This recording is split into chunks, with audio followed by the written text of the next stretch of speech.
So I think that if you're going to carry a firearm, you should be able to carry medical gear and be proficient and competent in using it. So just like firearms training, I would hope that the public that decides to carry a firearm goes to classes, gets training, knows how to use it, when not to use it, their local, state, federal laws. But the same thing goes if I'm carrying a firearm and I've got to render aid and I don't know how to do that, I'm not set up for success. What's more likely to see, a medical issue or a gunfight? Could they both happen at the same time in the same day? Absolutely. But you could be coming home from work and turn the corner and there's a motorcyclist on the ground who may be in need of a tourniquet. You could be coming home the same day and maybe you're getting carjacked. It could be something where you need a firearm, but also having a tourniquet. I would say that you're probably more likely to get into a medical situation than a firearm situation. And that goes for being a police, not just a civilian. Cops will go through 30 years of their career, never fired from their pistol, but they could have saved a lot of lives medically.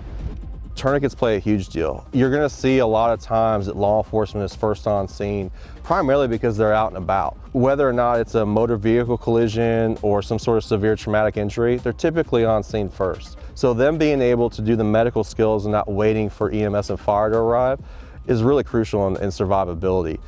Not everybody has the same mindset that law enforcement does, right? And they're not expected to. But bad can happen when you least expect it.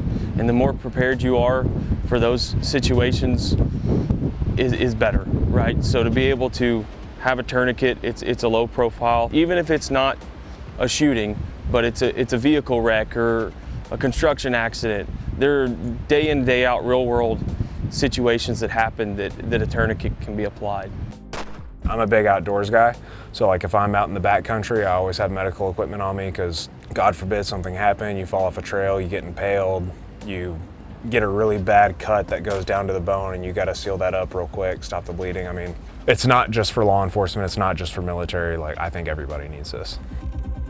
I recommend one is none, two is one, right? And primarily having a tourniquet that I can provide for self-care or self-aid application, and then having a tourniquet to where the buddy aid application, right? So if somebody comes up on me, it's easily accessible to where they can deploy that if they need to, and just plug and play whatever situation is in front of them. We're looking for like name brand real stuff, you know, so the Cat Gen 7 from a reputable dealer is what I suggest the public use. It's a tourniquet you can get almost anywhere. It's 20 to 30 bucks. It's easy to use. You can buy a training one and train with that, and then carry the one you're not going to train with to use on a real person. That's where I would guide them, is getting a CAT tourniquet, CAT.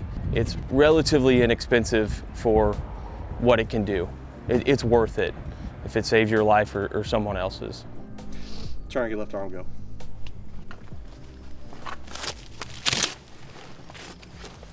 Get it on there.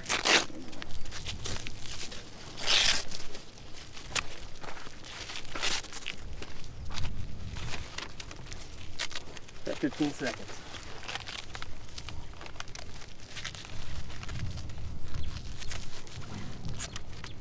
Nice, 22 seconds. Cool.